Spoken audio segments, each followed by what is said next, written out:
padam sehingga kita bisa melihat persoalan ini secara lebih menyeluruh. Oke, saya akan perkenalkan dulu. Yang pertama ada Bapak Soekarno Hatta MM sebagai produser dari Trauma Kota. Selamat pagi Bapak. Kemudian ada perwakilan dari seniman dan pendidik. Ada Ibu Nirwana Aprianti SPD. Selamat pagi Ibu.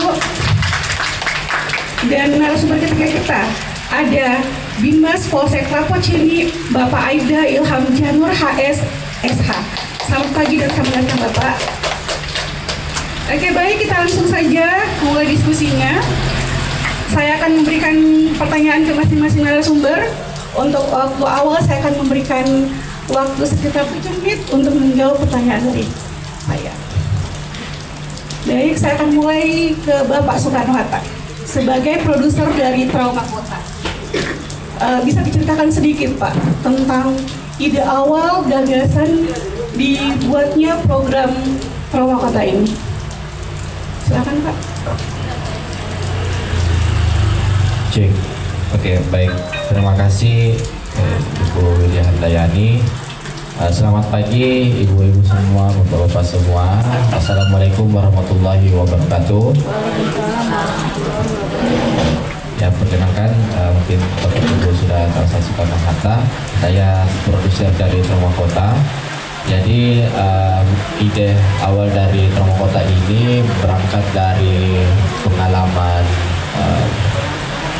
penggagas kami, yaitu seniman foto Ahmad Amriali, ya. Berdasarkan pengalaman beliau pernah diserang oleh geng motor di warung songkoloknya neneknya di Antang, di Bandara. Mungkin kalau Bapak Ibu pernah baca di media sosial, khususnya di Instagram, itu ada satu kejadian memang di Antang pada saat itu yang lagi viral, ya, geng motor Antang dari penjara. Nah, itu kemudian seniman foto kami alasannya untuk membuat Trauma Kota ini sebagai langkah awal bagaimana beliau itu bisa mampu membuat ekspresi beliau itu, keresahan beliau itu dapat tersalurkan begitu, bahwa ternyata geng motor itu ya sangat-sangat meresahkan buat dia. Itu akhirnya masuk ke riset. Kami riset terlebih dahulu Ibu, ya, sebelum melakukan kegiatan Trauma Kota ini. Kami riset mulai dari wawancara warga, kemudian kita riset literatur di internet. Itu kami cari berbagai sumber. Ternyata pada tahun 2012 hingga saat ini memang geng motor sangat berkembang, ya, dan sangat meresahkan buat warga Kota Makassar, dan ini salah satu menjadi ancaman serius buat warga. Gitu. Akhirnya ketika banyak tindakan kriminal yang dilakukan oleh geng motor, itu akan mengakibatkan warga menjadi trauma keluar malam, trauma keluar sendirian, gitu, trauma mungkin untuk beraktivitas di jalanan, ya, jangan sampai ada tiba-tiba muncul, ya, apa bagaimana seperti itu.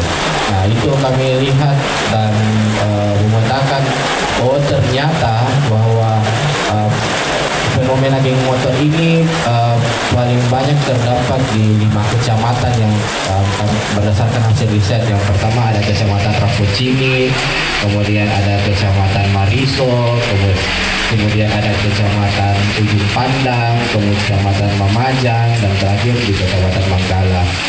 Jadi itu kemudian kami advokasi, Bu, Bapak Ibu, kita lakukan edukasi untuk membuat Trauma Kota ini melalui pameran foto, kemudian ada diskusi seperti ini, mempertemukan warga, seniman, dan pihak keamanan dalam hal ini untuk menjaga keamanan di Kota Makassar seperti itu. Namun Bapak Ibu, kami juga tidak serta-merta meratakan itu geng motor itu adalah tindakan kejahatan. Ada juga geng motor yang baik, gitu.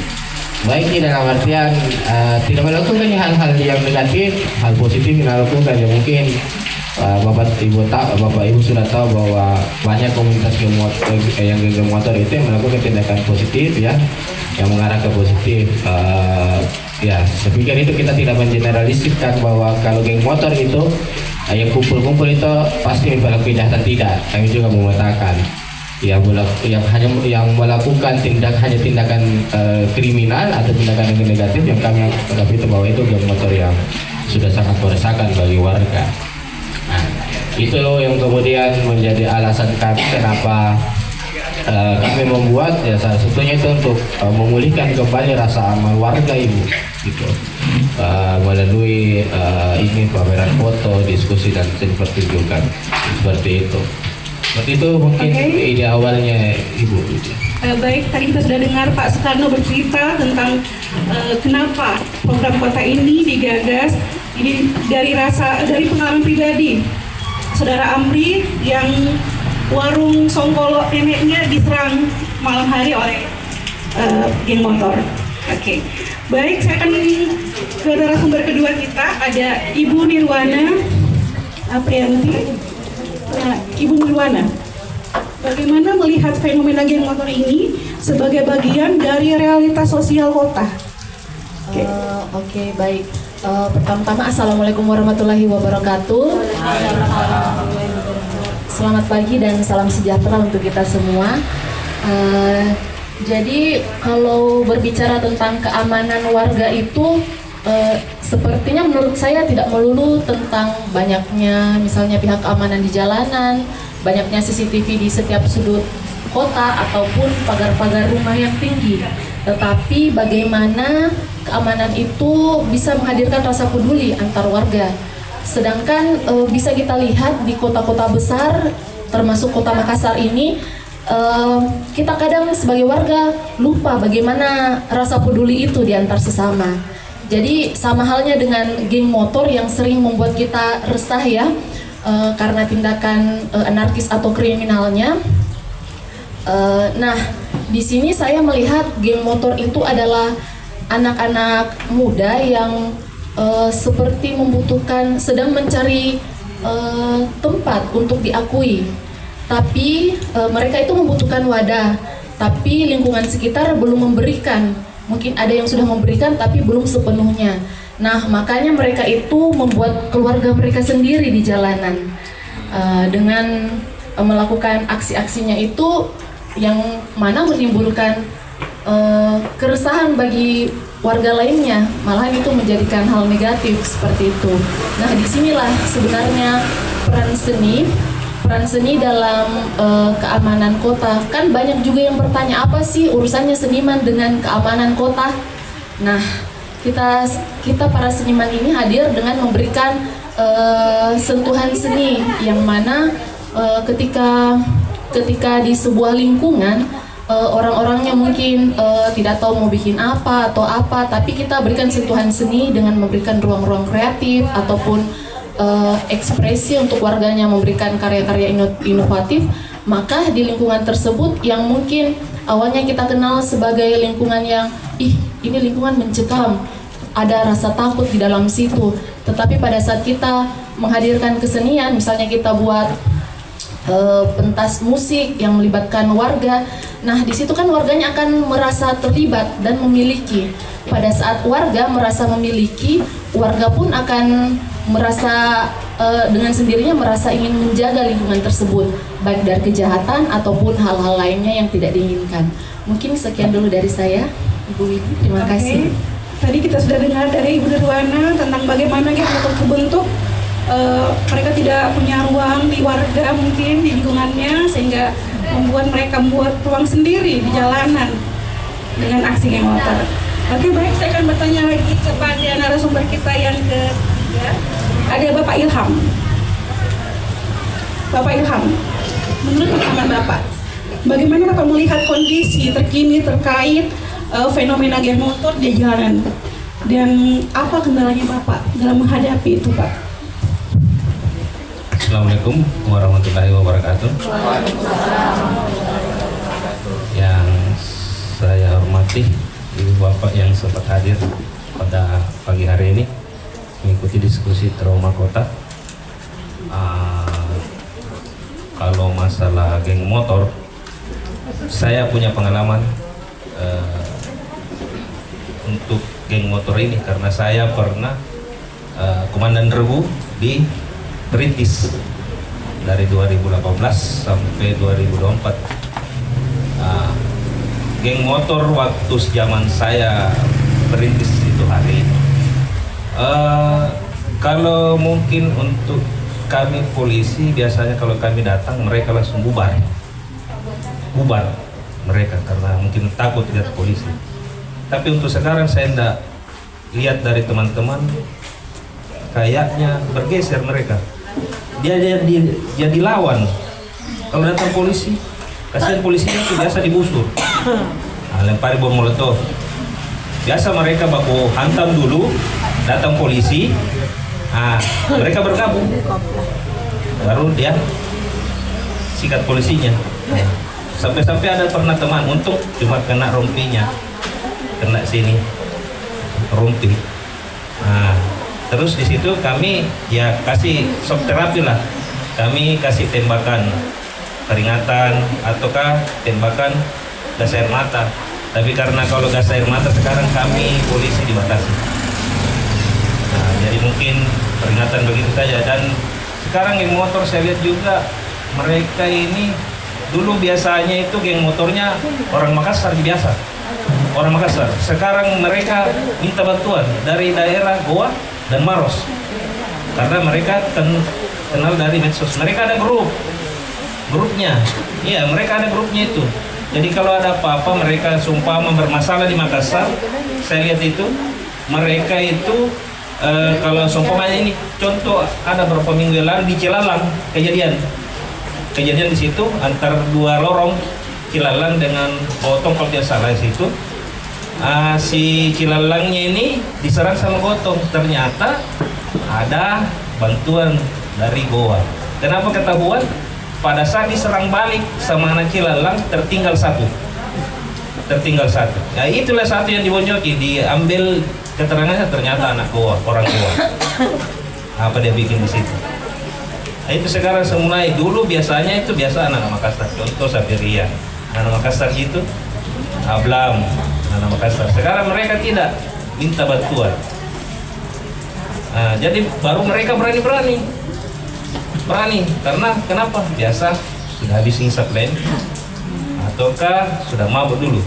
Jadi mereka berani. Itu menurut pengalaman saya. Geng motor sekarang itu mereka berani.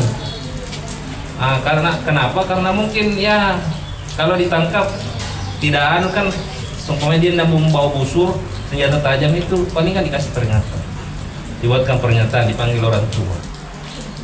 Itu. Ini di sini juga saya mau lihat peran orang tua harus. Kenapa? Saya masih ingat anunya Pak Dan itu jaga anak tak jam 10 malam telepon lagi, di mana kok? Apa nu bikin? Suruh pulang. Itu anunya tuh.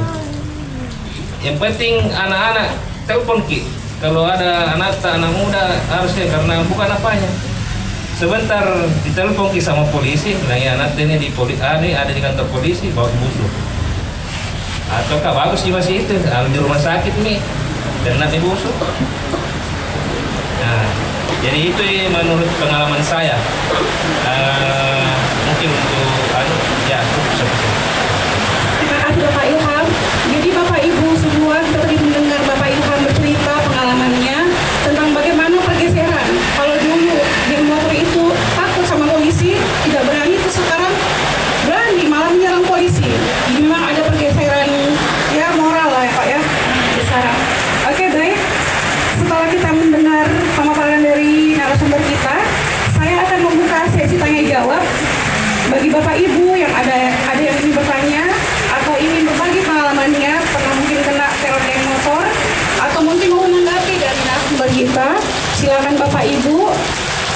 Saya akan buka kesempatan 3 penanya. Bismillahirrahmanirrahim. Assalamualaikum warahmatullahi wabarakatuh. Terima kasih yang diberikan kesempatan kepada kami. Yang terhormat Bapak Bimas, yang terhormat siapa ya? Dia produser, seniman, dan seluruh kawan-kawannya.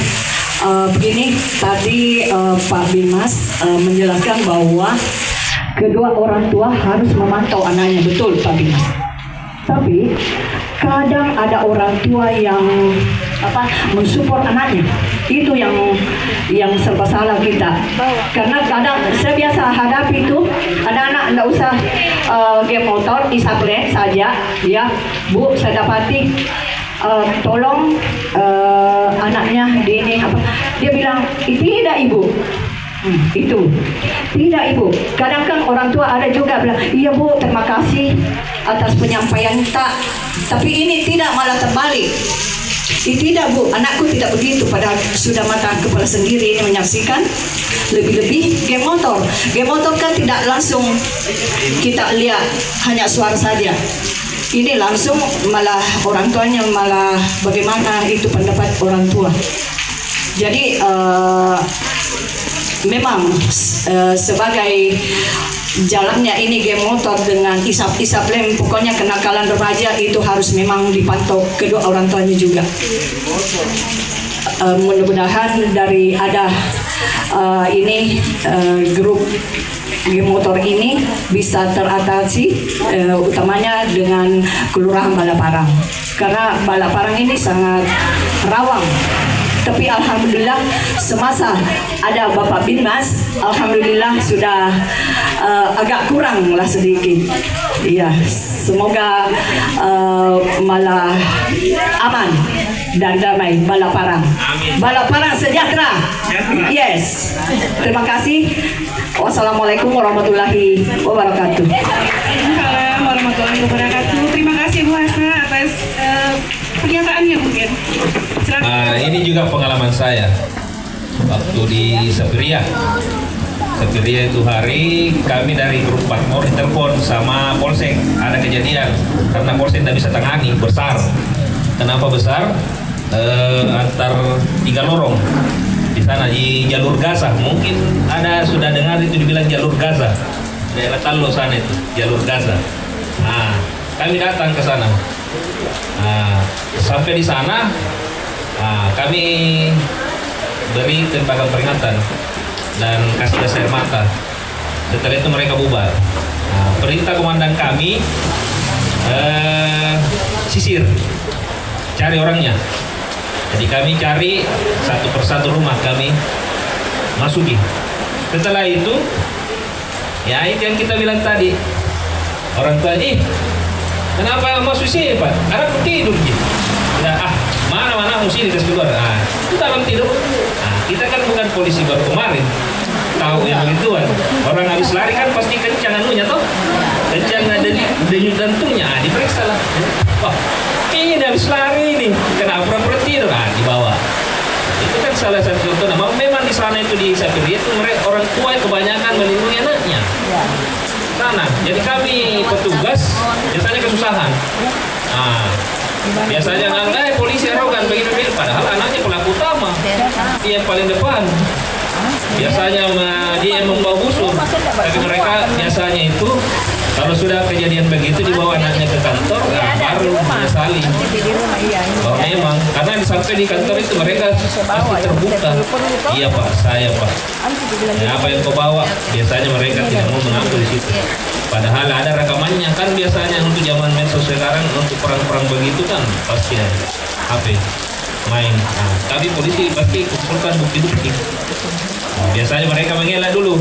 Tidak Pak, tidak ada ke bawah saya Pak. Batu ji bawa. Batu ji. Padahal pas dikasih lihat, ini kau bawa apa itu? Busur. Mana busurnya? Karena masuk undang-undang keluaran negara. Senjata tajam. Akhirnya dipenjara ini. Sebentar orang tuanya, bagaimana anunya? Kasihan Pak, anakku begini masih sekolah ya. Padahal itu kita sampaikan biasanya Bimas, jaga anak tak. Nah, nanti kalau begini nih masuk kantor polisi, bagaimana? Pasti otomatis ada catatan kejahatan, tidak bisa cari kerja, setengah mati dia. Ya mungkin itu. Oke, tadi Ibu kita dengar dari Bapak Ilham bagaimana ketika menyingkapi ada orang tua yang malah melindungi kejahatan anaknya. Dan juga dipaparkan tadi sama Pak Ilham bahwa ada bisa dibuktikan itu Pak ya kalau di kantor polisi. Betul. Dan semoga kita di sini bukan seperti orang tua seperti itu yang melindungi kejahatan anaknya. Oke, baik, saya akan menuju lagi ke pertanyaan kedua.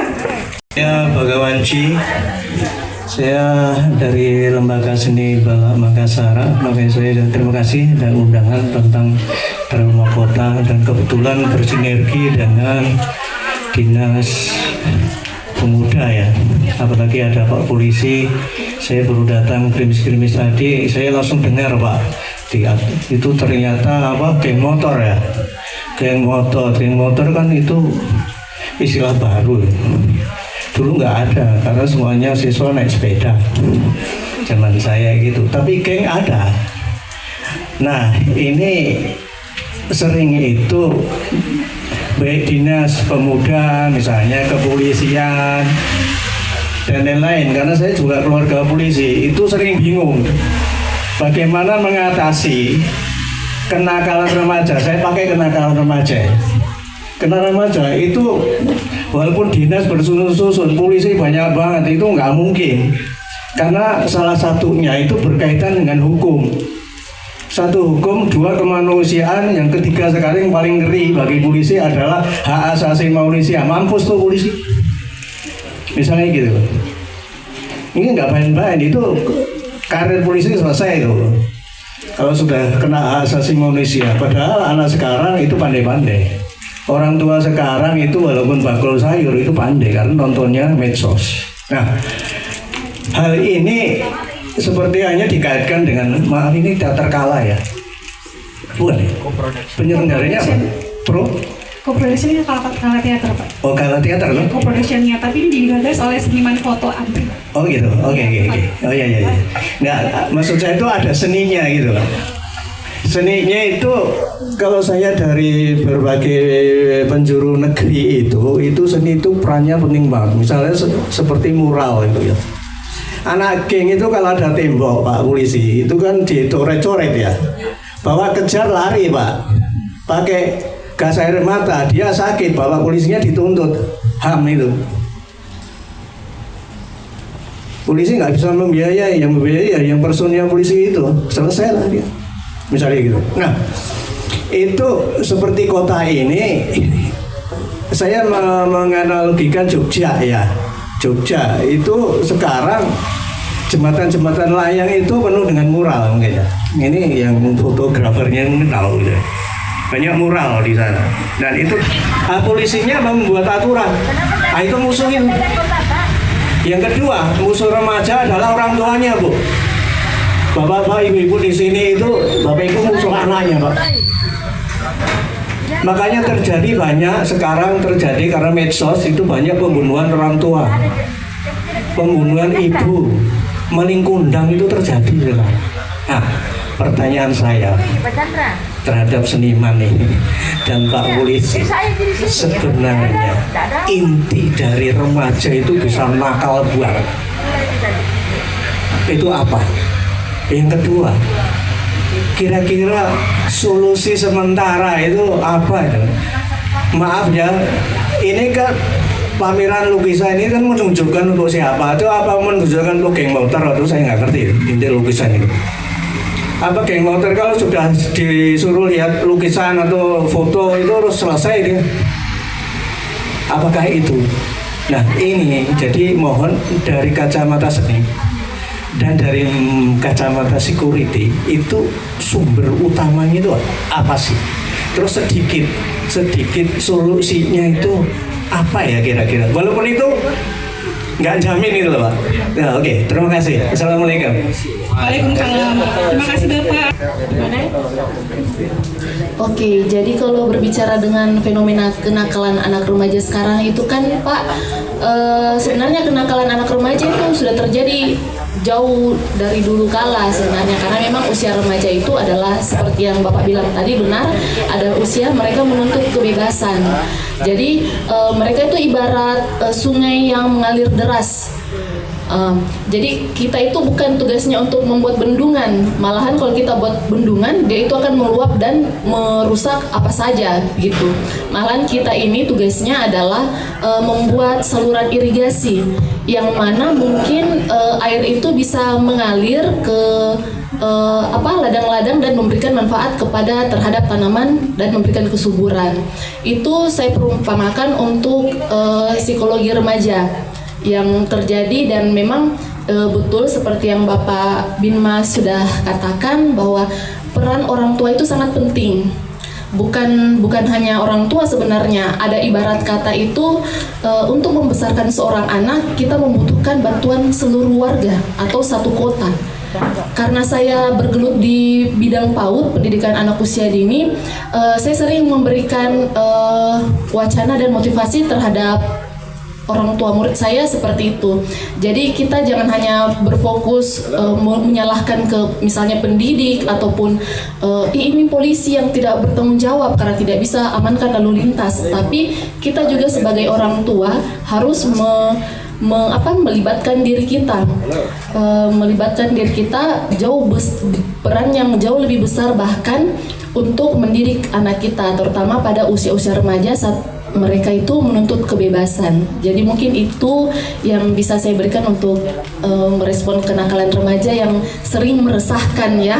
Jadi kita ini orang-orang yang mungkin merasa sudah lebih berumur, lebih dewasa, setidaknya jangan hanya menjudge saja, bilang memang nakal gitu anakmu, memang bandel itu anakmu. Tapi kitalah yang memberikan bimbingan ataupun arahan.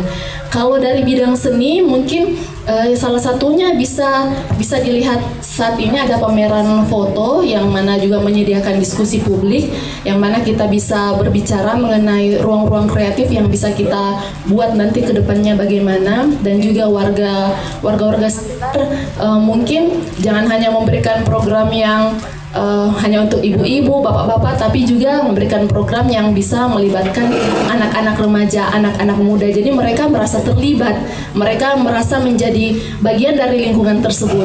Karena seperti yang tadi saya sampaikan, pada saat dia merasa terlibat di lingkungan tersebut, secara otomatis anak itu akan merasa ingin melindungi lingkungan tersebut dari kejahatan maupun hal-hal lainnya. Oke, baik. Ibu Yuwana, terima kasih penjelasannya. Terima kasih. Mungkin bisa ditambahkan dari kacamata seniman, Bapak Soekarno Hatta. Ya, baik, terima kasih juga atas pertanyaan yang diberikan. Jadi saya juga mau memantik, saya juga punya pengalaman Ibu. Kan kebetulan saya guru juga di salah satu sekolah swasta SMA di Kabupaten Goa, dan saya juga salah satu wakil kepala sekolah. Nah, untuk menghadapi memang kenakalan remaja itu ya menurut saya itu terbentuknya ya dari lingkungan, faktor orang tua gitu. Ada bahkan saya punya murid dia itu baik di depan, sopan, tapi ada masa di mana dia tiba-tiba jadi tantrum melakukan aktivitas yang kurang ajar gitu. Saya pernah ujian mini di dia. Saya minta dikumpul bukunya yang sampai nyontek. Tiba-tiba dia langsung lempari saya bukunya. Itu buku lewat di samping saya. Nah, saya selaku tenaga pendidik yang masih muda, yang tanda kutip masih juga ini masih dalam emosional juga masih terpancing seperti itu. Akhirnya saya sabar. Jadi memang butuh kesabaran itu Bu untuk menghadapi anak gitu. Jadi saya banyak juga biasa tanya sama orang tua ketika anak itu sudah keterlaluan. Saya datangi orang tuanya, saya tanya, anak ini susah sekali diajar di sekolah, dikasih begini lagi lakukan, malah makin menjadi-jadi. Banyak orang tua bilang, Pak, saya menyerah Pak, didik kita mau yang didik, kita terserah mau gimana apa mati aja. Jadi itu juga kita juga guru, saya kena juga bisa hak asasi manusia. Nanti sembarang kita lakukan tindakan, nanti dia melapor dan tamatlah kita karir kita. Nah, saya selama 4 tahun itu menjadi guru, saya melihat perkembangan psikologis anak itu bahwa ternyata anak itu butuh di ruang yang memang untuk menyalurkan kenakalannya yang negatif menjadi positif. Akhirnya saya rapat sama guru-guru saya tanya, bagaimana kalau kita bentuk kegiatan ekstrakurikuler yang betul yang memang mengakomodir seluruh minat-minat ini anak-anak, mau itu minatnya melukis, menggambar, ada seni peran gitu. Nah, kebetulan saya selaku seniman juga, Bapak Ibu yang bergelut di seni peran, di teater, saya bentuklah teater di sekolah saya. Jadi yang nakal-nakal itu saya bujuk-bujuki, masuk ke sini. Nanti pokoknya bagus ke depannya ini. Dia ikutlah saya mempengaruhi dia dari kacamata seni. Saya kasih masuk teater, saya ajar dia baik-baik. Yang tidak bisa saya ajar di lingkungan sekolah, di akademik, saya ajar di teater, di seni. Saya ajar bagaimana dia berperilaku, saya ajar bagaimana dia menyembuhkan kepekaan, gitu. Saya ajar dia seperti itu. Akhirnya saya alhamdulillah 3 dan 4 tahun ini di sekolah saya itu kenakalan walaupun tidak semuanya siswa-siswa itu turun gitu. Karena itu mengakomodir kegiatan yang positif di sekolah maupun ya. Saya tanya lagi, kalau pulang di rumah apa biasa kau bikin? Dah ada Pak ini nongkrong ya. Jadi kadang saya juga berperilaku sebagai saudaranya dia. Kadang kalau tidak ada kegiatanku, saya ke rumahnya. Minimal itu saya bisa handle 1, 2, 3 orang untuk yang saya bilang, ini nakal ini. Saya ajak dia terus ikut sama saya merangkul. Minimal dia bisa terpengaruh untuk meninggalkan kegiatan positif, kegiatan negatif yang mereka lakukan. Nah itu yang akhirnya yang orang tuanya tadinya putus asa akhirnya mendukung kegiatan-kegiatan yang dilakukan seperti itu. Jadi intinya adalah bapak ibu, ketika memang sih ada orang tua yang sudah menyerah menangani anaknya sampai biar deh dianui misalnya di luar. Dan ingat bapak ibu bahwa sebenarnya peran utama orang tua itu sangat penting di lingkungan keluarganya termasuk anaknya. Bagaimana anaknya itu berperilaku di luar berdasarkan didikan dari bapak ibu gitu. Kita hanya di luar ini yang hanya mungkin bisa memfasilitasi kemampuan kita gitu.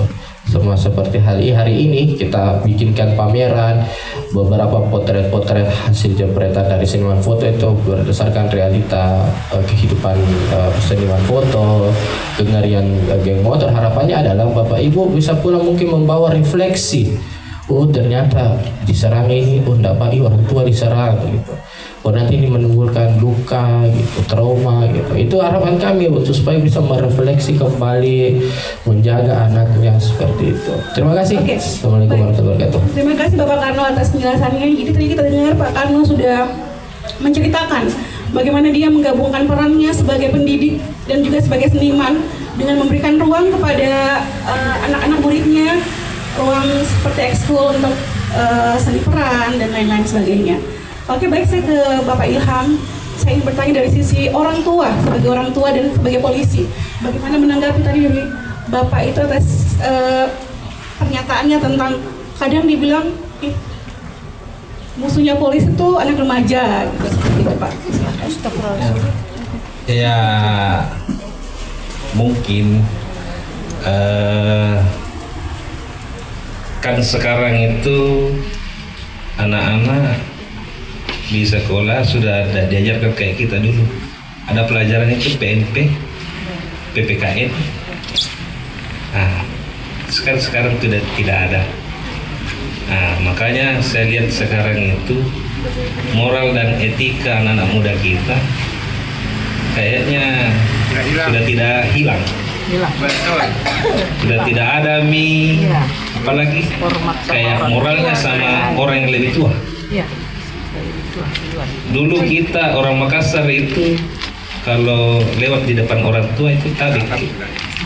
Sekarang tidak ada, jarang saya lihat. Tidak pernah mungkin depan orang tua tabik, tidak pernah. Jadi saya lihat itu juga, kalau saya sih itu pendidikan PMP dan PPKN dikembalikan ke SD supaya SD, SMP, SMA supaya terdidik moral. Dan sekarang juga saya lihat itu guru ya, menurut pendapat saya yang saya lihat di medsos sekarang kayaknya guru kasihan itu karena untuk menggugurkan saja tugasnya datang saja mengajar. Karena sekarang banyak nih kasihan guru di penjara, kasihan itu guru, padahal mereka juga punya keluarga, punya anak, punya istri juga di rumah yang harus dididik. Nah itu saya kasihan itu guru. Dulu kita waktu sekolah dulu itu ya bukanlah ada guru yang ditakuti, bukan disegani lah. Senakal-nakal tak kita, senakal-nakalnya kita anak muda waktu zaman saya, setiap lihat dari jauh guru yang pasti lari, takut. Tapi bukan takut apa, takut karena dia disegani. Sekarang tidak. Baru-baru viral kan yang guru kasihan. Nah, ternyata akhirnya menangis-nangis. Nah, itulah saya bilang, kalau solusi saya kembalikan itu kurikulum PMP dan PPKN, kembali lagi tuh. Ya, mungkin cukup itu. Oke, baik, terima kasih Bapak Ilham. Mungkin bisa menjawab tadi pertanyaan dari Bapak. Oke, terima kasih Pak. Mungkin ada lagi yang mau bertanya.